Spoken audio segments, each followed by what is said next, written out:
What's up, guys? Welcome back to the Home Slice. So ordinarily, I really like to surprise you guys. I like to have worked out a project and not know what the outcome is going to be, but think that it's interesting and then surprise you with it. But today, I'm going to take a little different approach because it's taking me a little bit of time to figure out this project. So, spoiler alert, I'm just going to tell you what I'm working on right now. And even if any of you guys have any suggestions on how I might be able to get there faster, feel free to leave those in the comments. This today is going to be not brief. It is the unabridged geek out session of my current thoughts on sharpening. So I try to keep my videos concise normally. I am not even going to attempt to keep this video concise. So buckle up. If you're a nerd about steel metallurgy sharpening, one of those nerds, you are probably going to enjoy this video. If you're not a nerd, this is probably not going to be the video for you. Probably check out one of my other videos if you're interested in learning something in a concise and entertaining way. So this is what I've been working on right now. The more that I do research into edges, there seem to be sort of camps. There's the sort of like hair whittling camp, so to speak. There's just guys who are good at getting hair whittling edges and find that they have really good performance. And I now have been able to sharpen and get an edge to whittle hair, and I would agree that the performance seems pretty good. There is the dual grit camp, and I'm kind of like the main tenant of the dual grit camp. But thank you for those of you who have stuck with this channel, the other dual grit campers. And the dual grit method, if you're not familiar, is sharpening one side of your knife edge with a coarse stone and one side with a fine stone. It's very difficult to do that and get a hair whittling edge. It's very difficult to do that and get under 100 grams of pressure to break the line on a BESS machine, which is kind of the third camp, so to speak. There's guys who say, lots of guys who would say, oh, the longest lasting razor edge and the longest lasting edge is measured by a BESS machine. And if you're not familiar with BESS, you can watch one of my other videos, but it's a little kind of like a scale that has a line, and you cut through the line, and however much pressure it takes is the reading of the BESS machine. Now, there's been substantial research that's gone into the fact or the idea that getting under 100 grams of pressure on a BESS machine is the most reliable indicator on a conventional steel that you have actually eliminated all the burr. And most of us, this research would suggest, even at times those who are whittling hairs, may have some remaining burr on the edge. The theory goes that it turns, the finer and finer you sharpen, it turns to this finer and finer, flakier foil burr. It feels very sharp, cuts hair very well, whittles a hair, but then once you try to cut the BESS machine, that high tensile strength of the BESS cutting media causes that little flaky foil burr to fold over on the edge and to cause it to take more pressure to break the line. And so it can't get under 100 grams because it's not strong or robust enough. Now, I'm not saying that I 100% subscribe to any of these. What I'm saying in this video is that we actually need to, in some quantitative way, measure these against each other. Oh yeah, there's also kind of the camp that's like the older school of thought, I think at this point, that's like the longest lasting edge is a toothy edge, and to get a toothy edge you use a really coarse stone, and coarse stones create this really aggressive edge that lasts longer.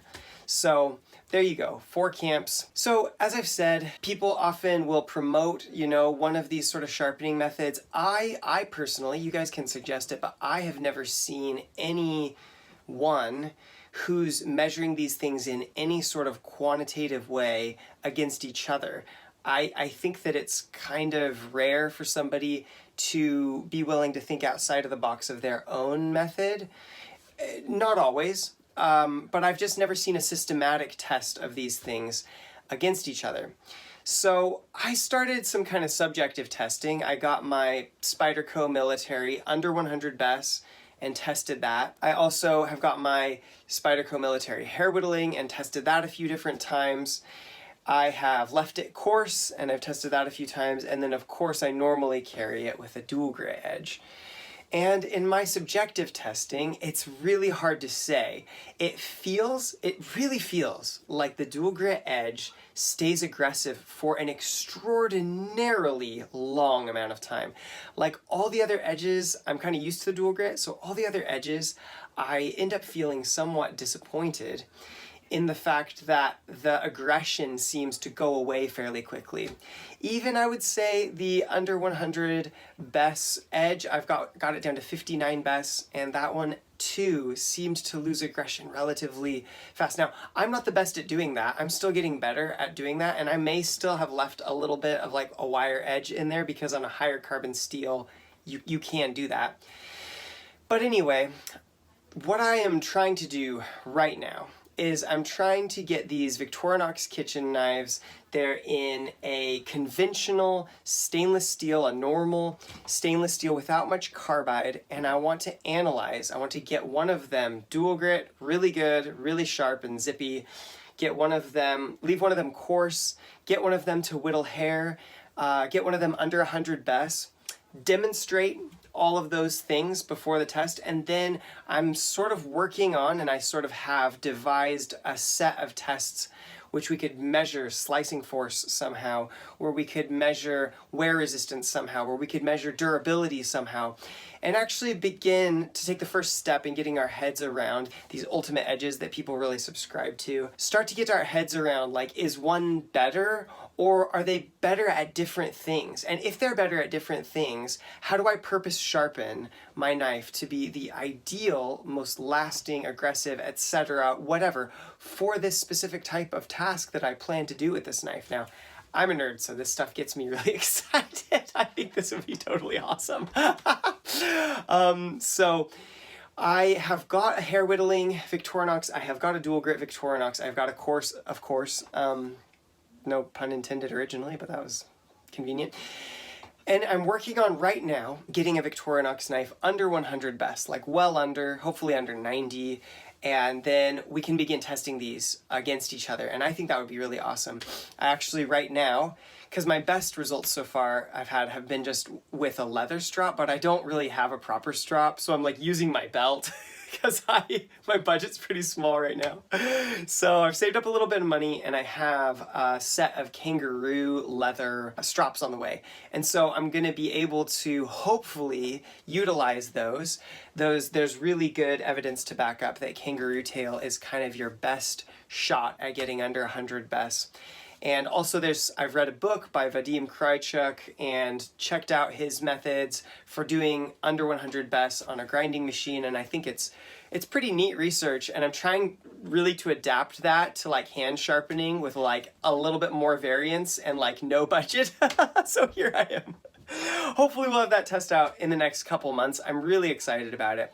I also have a whole tournament of chopping blades that I'm going to test against each other. And when I say tournament, I mean I actually am going to set up a roster. It's going to be so much fun. But before I start that, I'm trying to get my Becker BK7 knife, hair whittling, and under 100 BESS, because I already did this crazy test with a piece of timber where I just whacked it with this dual grit knife for over 1,000 chops and some really heavy batoning and analyzed what the edge did. But I want to repeat that test with a sub 100 BESS edge. I want to repeat that test with a hair whittling edge. And as I compare the three, we'll probably actually be able to devise sort of what is your best, most durable edge for chopping work. I'll tell you my suspicion right now. So when I did the test, I don't know if you guys have seen the chopping test, the apocalyptic chopping test, I think I called it, where I did 1,000 chops into a 1x10 with my K-bar Becker with a dual grit edge. To oversimplify the data, what we saw it start out, if you know, these are like best scores, I usually plot them upside down so that closer to the top of the graph is sharper, because that makes more sense to me, like losing sharpness. But at the end of the video, I plot all of the best numbers on a graph. And to oversimplify, basically, we start out somewhere around the 200, I believe, or 240 or something, an okay, like aggressive level of sharpness. And immediately we see this big drop below 400. And 400 is the point where BESS says, hey, like that edge needs to be resharpened. So almost immediate loss of edge. And I thought that was really curious, so I kept chopping with it. And another 100 chops later, it was still under 400 BESS. And I thought that was really strange that it would die so quickly, because I've had such good experiences with my K-Bar Becker BK7 with a dual grit edge. And so I tested another 100 chops, and to my utter surprise, the number jumped back up above 400 BESS. And then to my surprise, every 100 chops, you'd have another test and it would get better, and it would get better, and it would get better, up until like 200 and something, 200, in the low 200s, I can't remember the number, at which point the curve mostly reversed. There was a little wobbling, but it mostly reversed and headed back down.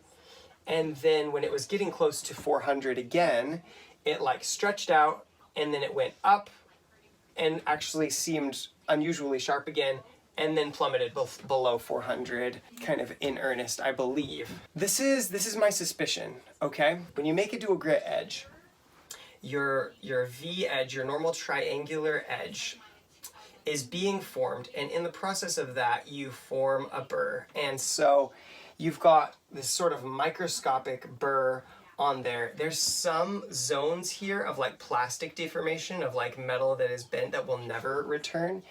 And then I believe, because a lot of this metal has been moved, there's like a little zone of elastic deformation.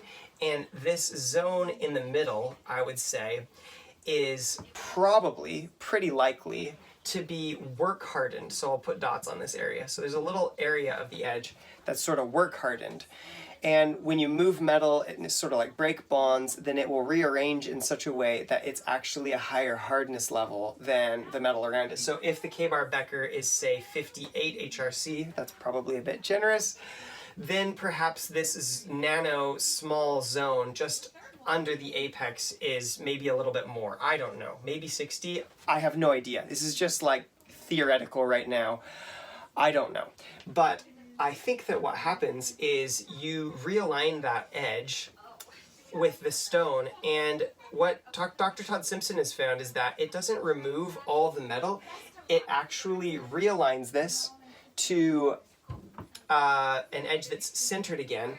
But if you have your normal triangular sharpening area, which consists of your normal angle, actually, this is a bit ugly, but your tip is a bit higher here, which means that the angle that the things that you're cutting through right at the edge experience is kind of from here down to your edge, and it's actually a more acute angle. It cuts as if it's a more acute angle because there's this little extension on top of the edge that comes to a more acute point, okay?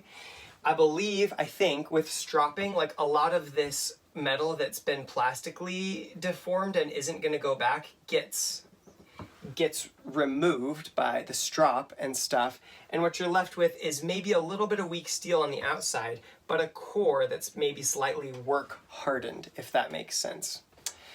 Now my suspicion is that when you start chopping with a dual grit edge, because of that thin acute edge that has been moved and elastically deformed, I think that the first thing that happens is that whole section, which is giving you that benefit of that aggressiveness and all of that, actually bends over. And I will admit that at this point, I do suspect that these low numbers, these 400, under 400 numbers, are an edge that has actually been bent over. And I believe that what I saw from the 100 to 200 to 300 was the edge being bent over, and then broken off. Because when this actually breaks off, say shears, something like that, then you've actually returned to a more, a better cutting apex than your rounded, bent over apex. But my suspicion is that the reason that we see the numbers getting better is because there is still under the surface a little zone of work-hardened steel. And as you chop and chop and chop through the wood, this work-hardened steel resists abrasion a little bit more than the sides of the edge itself. So this wears away at a faster rate than the actual apex does. And you actually see a slight apex refinement up to a certain point where you run out of work hardened steel, because, you know, maybe you see some apex refinement, you've got this, and then it keeps going and you wear away this to here, and you've got just a little bit of work hardened steel left there, and maybe that's your highest reading.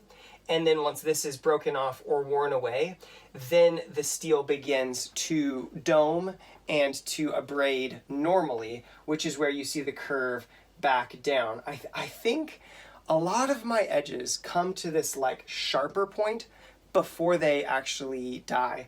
And I do wonder if in this process of things wearing away, like it gets to a point where it's thinned out a little bit, and as it thins out you get a good reading, but it's just before the edge actually destabilizes and breaks like significantly, and that whole portion of edge is gone. That's sort of my guess right now. I'd love to hear your guys' thoughts. I'm not saying I know what's going on. I truly, really don't have much of a clue in that regard, but I do think it's really interesting. And if we can get a hair whittling edge, which potentially has a little foil burr on it, we can analyze what the numbers do on that and compare.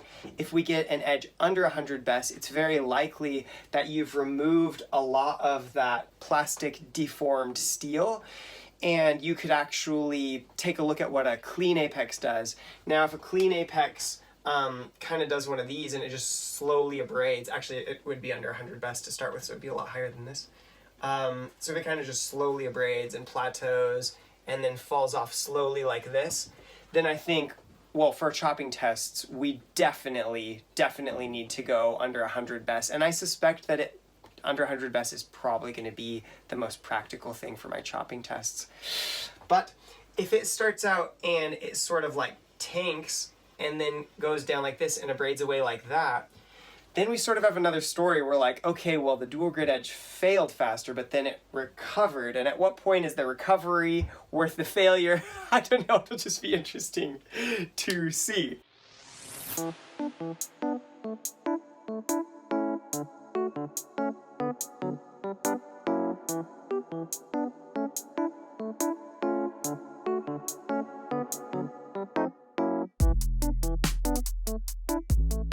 Just to give like my current understanding from the research that I've done and looked at different things, generally speaking, what you're looking at, the actual shape of a dual grit edge is something like this. And as I've said, where the edge would come together at a normal triangle is maybe there. And then you've got an extension of some size. It could be kind of fat like that, or maybe it could be thinner and longer, depending on which stones you use, how big of a burr they throw, and also how much of it you take off. And in your stropping, you sort of thin that extra edge. And in your sharpening, you either create it really large or not so large. Now, I think there's a lot of testing to be done eventually with which stones make a better dual grit edge and whatnot. But I think first of all, the question that we need to complete is this the best kind of edge? Like, is this the kind of edge that I need to be putting my time into researching? So this is sort of like more or less the shape of a dual grit edge. And so far as I understand, this little extension here causes you to have increased wear resistance, because if you had an edge, theoretically, almost no edge is a real V, but if you had a real V all the way down to the micron, then the moment you start losing edge, you start increasing in thickness. Therefore, the cutting character drops considerably.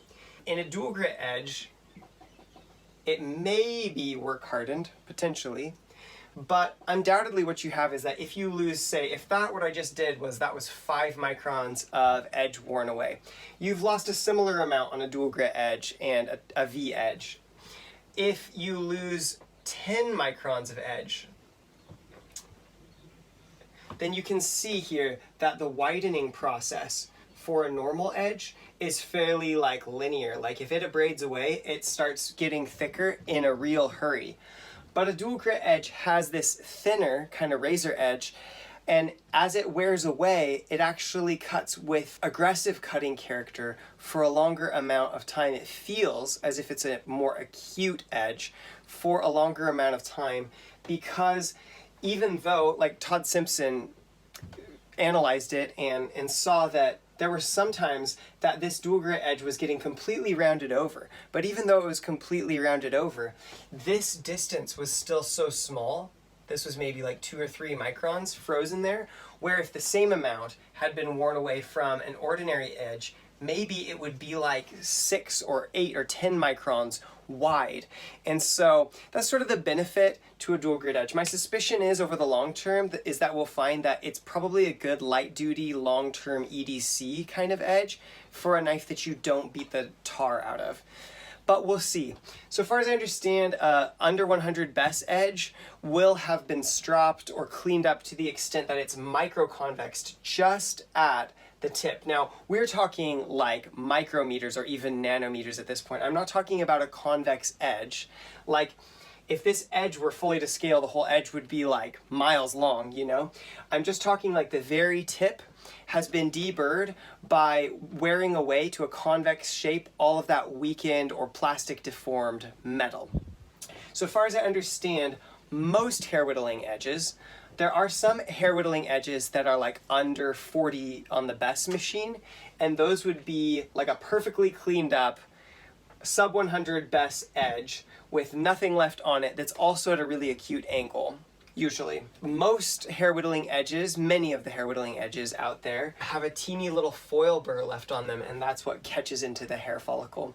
And I'm not saying that all of your hair whittling edges are that way. You may be much better at sharpening than I am, and you may get totally clean hair whittling edges, and that could very well be the case. I know it's the case for some people, because I see Michael Christie whittling a hair and then whittling through some hardwood and then coming back after a few minutes of whittling hardwood, and it still whittles a hair. Now, if it was this, it would have just completely folded over. It just would have inverted, and it would never without stropping, be able to whittle a hair right after whittling through some hardwood. So I know that some people get it. I haven't got it yet. I haven't got under 50 BESS. I haven't got under 60, well, 59 BESS so far. So I don't have experience with that. But what I'm saying is, like, the easy to get and common hair whittling edges often have a little bit of foil burr left on them.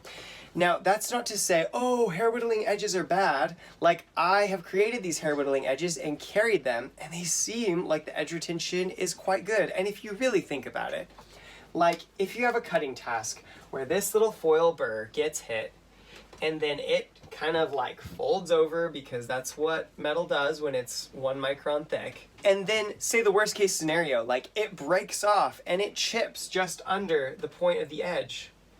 Well, if that happens, you've still got an extremely fine point on that. Does that make sense? Like, it's not like your point on that, once the foil burr breaks off, is as bad as if a whole wire edge broke off, or your edge indented in a piece of glass or something like that. At that point, you would be looking at like this or worse. But I think that a hair whittling edge, it's possible, could present some of, like an easy foil burred hair whittling edge.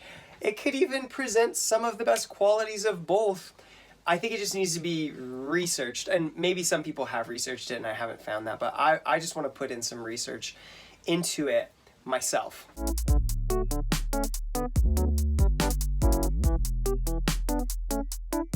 Okay, the next thing that I've realized is that a BESS machine only tests like 1/10 of a millimeter of the total edge, and the total edge can be in a wide range of sort of level of damage and stuff like that. So if we're talking about, say my K-bar Becker, I'm going to draw a really like ugly recreation of it, probably. Say this is my K-bar Becker BK7, and this is the edge. Okay. All right. So if you best test on this particular point, then maybe there's a chip there, and you could get like 390 or something like that. And then you could test on this point right here, just next to it, or even this point, just micro next to it, you know? And get a score like 240. And so there can be a wide range of variance. Moreover, I've also found that in chop tests particularly, so in a rope test, you sort of go over a range and you present that entire range of edge with individual fibers of rope to cut. And so you have a little bit, or a cardboard test, you have a little bit more uniformity of dulling. In a chop test, you have high impact, and there is, if you're chopping like a log, say, there is just one point that is impacted first. So in this case, it would be like around that point. And so I have also been finding that, let's say, let's redraw this real quick, one sec.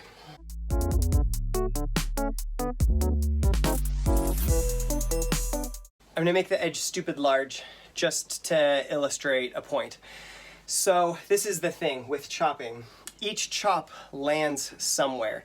Each time it lands, there's one piece of edge, the one little piece of edge that takes a bit more shock than the rest of it. And of course it sinks in, and maybe there's an entire zone. So whether you think of it as zones or points, there's one area that gets more wear than the rest of it. So say this chop landed here. We're going to represent the individual chops with lines. The next chop lands here. The next chop lands here. The next chop, there's some thorns out there, so I got to pull it back and use the tip. The next chop lands here, and so on and so forth. What you end up with after you chop, chop, chop, chop, chop are hundreds of points where the chops land.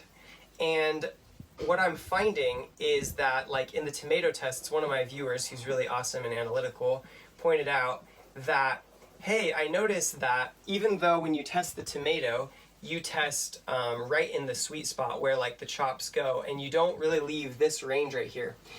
Even so, most of the time, when it begins cutting, when it initiates the cut, it is in this little tail end of the sweet spot. It's closer to the hilt of the knife, the handle of the knife. And I was thinking about that, and I was thinking, oh, so chopping, really, in scientific terms, it's like a probability density graph, okay? So what that means is there's a probability, a high probability that if this is your balance point, you're gonna aim for there. But you're not always gonna be that accurate. And so when you spread out from there, you'll have a section of edge that's just totally murdered, because there's like, maybe say, like in this little section, you got 600 chops just in that section. But then as you go out to this section and this section, even though they're the same size, maybe you only got 200 chops there. And that's why there's a section of edge that's still living, that's initiating the tomato cuts. You get down further towards the hilt or the tip, and the tip sometimes gets used, so we'll say maybe there's 75 chops out here. But it's very rare that you'll chop really close to your hand. You like can't get any momentum or leverage. So let's say you've got maybe 20 chops here. Does that make sense? And so one thing that I'm realizing is that it's going to be really important for future chopping tests that I sort of mark out where the center of balance of the swing is and test as close to that as possible.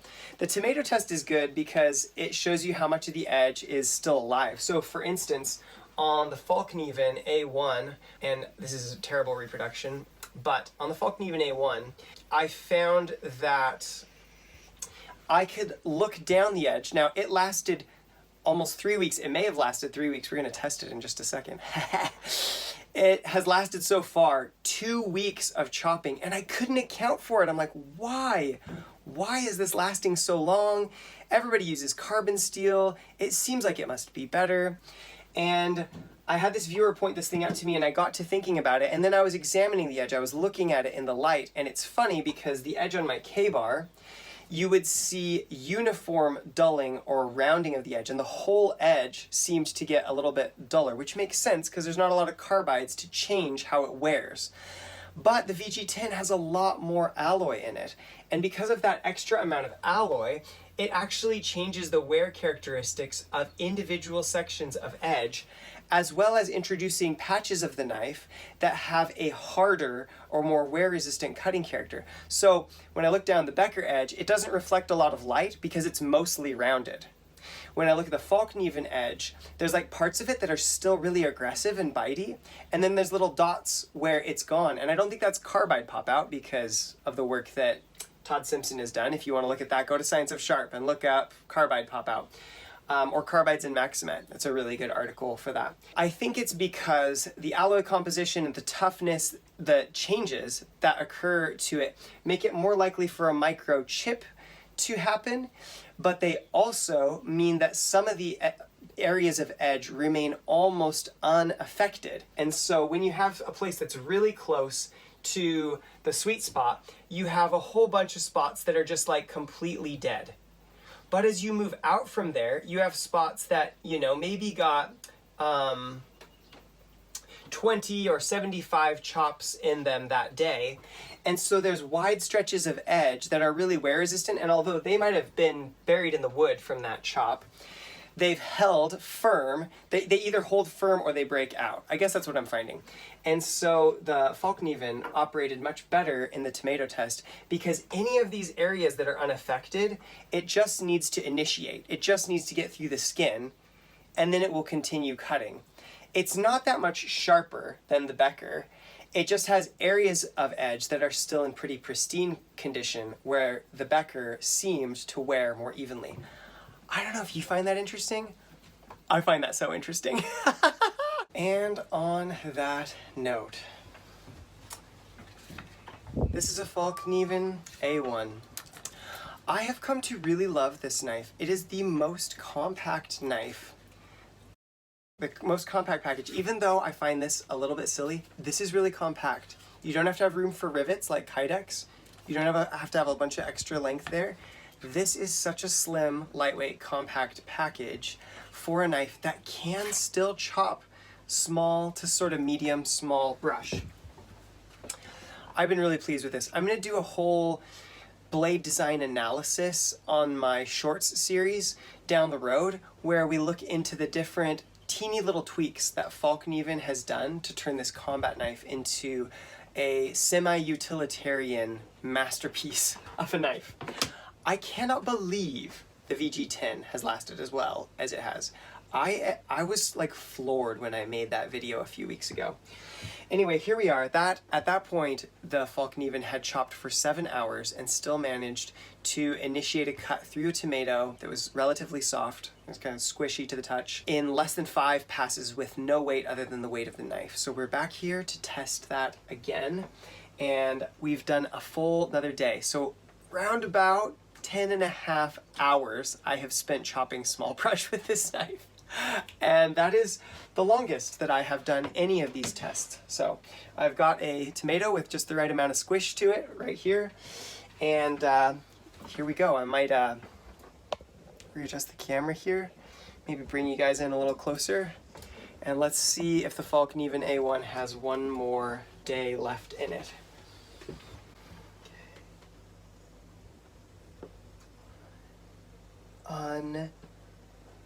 Unbelievable.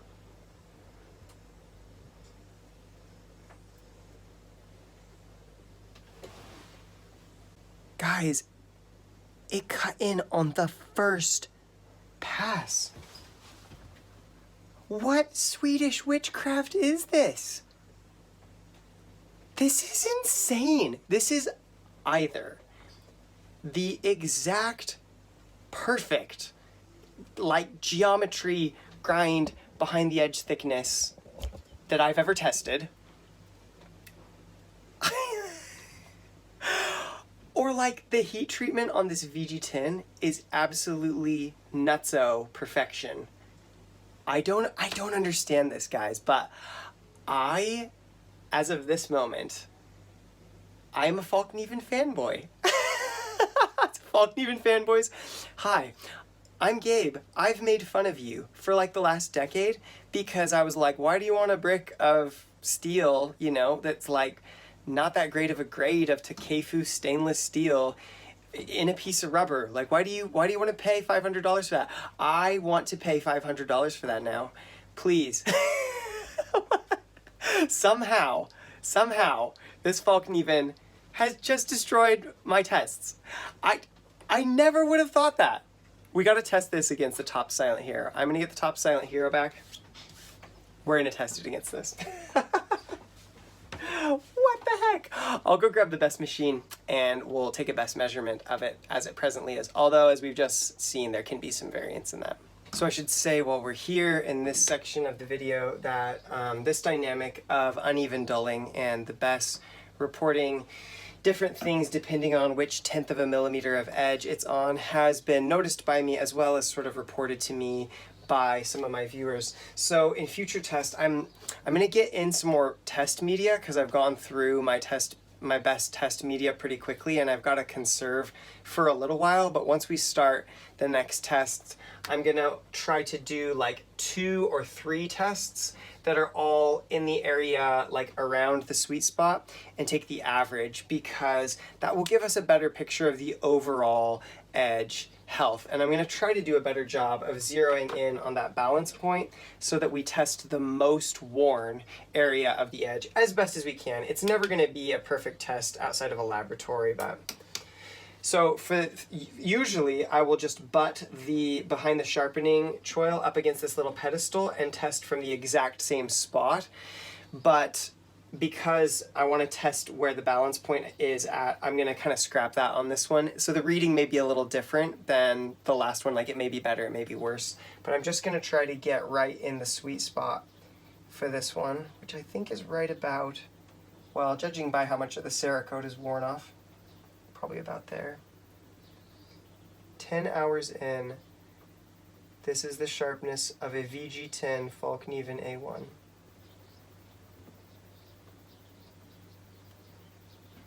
$4.93. So this, can you see that? I'll lift this up without changing it. I like to try to have proof of what I say in my videos. 493. 493. So according to BESS literature, that really needs to be resharpened, which is probably true. And this is actually has worked out to be a really great illustration of what I have talked about here. So we've just tested one of the dead spots. One of the spots along the edge of this Fallkniven A1. Man, the real thing looks so much prettier than what I drew, doesn't it? Anyway, sorry, I'm distracted. We just tested one of these dead spots. The spot that we just hit on the Fallkniven A1's edge, it has dulled to almost 500 BESS, so 93 grams above the recommended point of resharpening. Yet at the same time, testing only this little area, it has sliced tomato with, like, on a pinch grip with only the weight of the knife alone, easily. So this is a good illustration. It seems like higher alloy steels, certain bits of them get damaged to a higher extent, but there are areas of the edge that are left a little bit more in pristine condition. And for the tomato test versus the BESS test, all you need is a few areas to break the skin, a few areas that are still keen. And man, the dual grit edge that this VG10 Fallkniven, like every time I swing this when I'm out chopping brush, every time I swing it, I'm surprised by how well it's still doing. So we're gonna have to go into day 4, which is ludicrous. It's absolutely ludicrous. I cannot account for this difference in the use, in the stuff. I'm cutting the normal stuff, our normal 4 weeds, in pretty normal proportions, for pretty normal amounts of time.